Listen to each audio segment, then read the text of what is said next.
जौरा तहसील के रसोधाना गांव में ग्रामीणों ने जौरा विधायक पंकज उपाध्याय के खिलाफ जौरा एसडीएम को कलेक्टर के नाम शिकायती आवेदन दिया है। आवेदन में ग्रामीणों ने एसडीएम को शिकायत की है रसोधना हार की चरनोई की भूमि जिसका सर्वे क्रमांक 213, 217, 97, 88 और पट्टे की जमीन जिसका सर्वे नंबर 216, 218, 219 और 227 है, जिस पर विधायक के द्वारा कब्जा कर लिया गया है। वहीं ग्रामीणों ने कहा कि हमने जब इसका विरोध किया तो बदमाश बंदूकें लेकर आ गए और हमें धमकी देने लगे, जिसके बाद जेसीबी चलवाकर जमीन पर कब्जा कर लिया गया। वहीं ग्रामीणों ने बताया कि दबंग लोग झगड़ा करने को तैयार हैं, जिसके चलते हम आतंक से प्रताड़ित हैं। अगर इस पर समय रहते कार्रवाई नहीं की गई तो बड़ी संगीन वारदात घटित हो सकती है, क्योंकि पूर्व में बंदूकों से फायर किए गए थे। आवेदन देने के लिए 1 दर्जन से अधिक ग्रामीण जन एसडीएम कार्यालय पहुंचे और कार्रवाई की मांग की। सर, आवेदन इसलिए दिया है क्योंकि जो हमारी भूमि थी ना 216, 218, 219, 227 जो कि पंकज उपाध्याय जी के नाम बोल रही है, क्योंकि मतलब हमने बेची भी नहीं है, क्योंकि हमारी बुआ जी खत्म हुई थी 2004 में बादामी और 2014 में रजिस्ट्री फिर कैसे हो सकती है। और हमको तो अभी पता चला, जब हम तो अभी तक अपनी भूमि को करते आ रहे थे और जब बाद में पता चला ये पंकज उपाध्याय जी वहाँ पे मतलब जोत ने आके कब्जा कर लिया। जब हमको तो मालूम चला तो एसडीएम साहब जी को आवेदन देने के लिए आए थे। कब्जा क्या ज़बरदस्ती थे, बंदूक वाले कुछ बंदे भी थे और हम जाते तो हमको वहाँ से भगा देते हैं। तुम्हारा क्या है, भगो यहाँ से।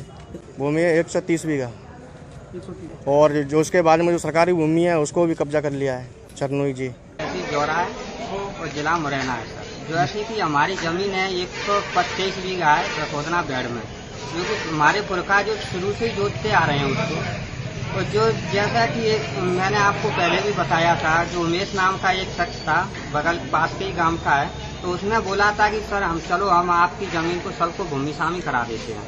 वो सभी लोगों को लेके गया, उसमें से कुछ लोगों ने साइन कर दिए, जबकि हमारी भुआ हैं वो 2004 में ख़त्म हो चुकी और 2004 में ख़त्म होने के बाद 2013 में रजिस्ट्री हो गई। जबकि रजिस्ट्री कैसे हो सकती है, जबकि ज़मीन सरकारी है जो कि हस्तांतरी है, उसको बेच भी नहीं सकते हैं बिना हम कलेक्टर साहब की अनुमति के बिना। जो परमिशन नहीं देंगे तो हम बेच ही नहीं सकते हैं उसको। फिर भी ऐसा हो गया तो क्या है, जो 10-8 लोग आते हैं जो बंदूकों के साथ, तो उस पर कब्जा कर लिया है। बंदूकों के बल पर उसने मशीन चलवा दी है उसमें। तो चरनोई है उसको, चरनोई को भी पूरी को जोत लिया है, कम से कम 100 बीघा चरनोई है उसको भी तोड़ दिया उसने। लेकर आने की बोलते हैं तो बंदूक लेके आ जाते हैं, करनी नहीं देते हैं। नो कहते हैं अब तो मेरा कब्जा है इस पर। पंकज उपाध्याय जो कांग्रेस के विधायक हैं जौरा में, और उसका भाई है रवि उपाध्याय, गुंडागर्दी करते हैं। जो लोग रहते हैं वहाँ पे 2 नंबर के बंदूक लेके, अभी भी बंदूक लेकर रहते हैं वहाँ पे। आज मुझे जानकारी मिली, रसोधना ग्राम के कुछ लोग आज कलेक्टर के साथ एक डेलीगेशन मिला और उन्होंने कलेक्टर को ये फरियाद की, जो हमारे गांव में पट्टे की ज़मीन है उसका नंबर है 216, 218, 219, 227, ये पट्टे की ज़मीन है। तो ऐसा लगता है कि इसको पटवारी और तहसीलदार ने इसको भूस्वामी, इन कृषकों को भूस्वामी बनाया होगा। लेकिन भूस्वामी बनाना तो उनके अधिकार की बात है, लेकिन किसी ज़मीन का क्रय विक्रय बिना कलेक्टर की परमिशन के नहीं हो सकता। अगर ऐसा हुआ है तो ये गलत है और कलेक्टर को इसमें संज्ञान लेना चाहिए और इसको शासकीय भूमि घोषित करना चाहिए, क्योंकि राजस्व पुस्तिका में ये उल्लेख है कि जो पट्टे की शासकीय पट्टे की ज़मीन है वो बिना कलेक्टर की परमिशन के क्रय विक्रय नहीं हो सकती। दूसरा और भी बताया था गांव वालों ने कि 2 से 13, 2 से 17, 279, 88 नंबर ये सरकारी ज़मीन है, चरणों की ज़मीन है, तालाब की ज़मीन है। इस पर भी विधायक जी ने कब्जा कर लिया है, जोत दिया है। अरे मैं ये कहता हूँ, जो गांव की पुरानी कहावत है कि राजा है चोरी करे, न्याय किस कौन पे जाए। अगर विधायक जी ऐसा करेंगे, पहले एक बघेलों का रसोधना में ही प्रकरण आया था, क्या ये जनता की सेवा के नाम पर जमीन हड़पने के लिए आए?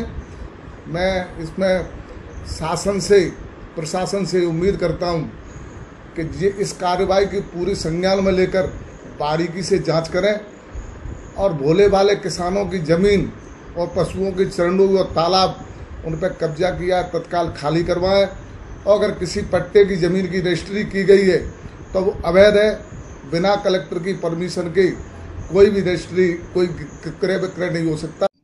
इस तरह की शिकायत जन सुनवाई में कुछ लोगों के द्वारा की गई है, जिसे जांच के लिए एसडीएम जौरा को भेजा गया है। अब इसके बारे में भी कोई पुष्टि जानकारी आपसे शेयर नहीं की जा सकती जब तक जांच नहीं हो जाएगी। कुछ भी कहना संभव नहीं है। अतिक्रमण हुआ है, नहीं हुआ है तो कितना हुआ है, ये सारी चीजें हैं जो जांच में सारी बातें आ जाएंगी। नहीं, बिल्कुल नहीं किया जा सकता। न किसी के नाम किया जा सकता है, न कब्जा किया जा सकता है। ये तो जांच का विषय है, जांच हो जाएगा। वैसे संभव नहीं है ये, फिर भी जांच करा ली जाएगी।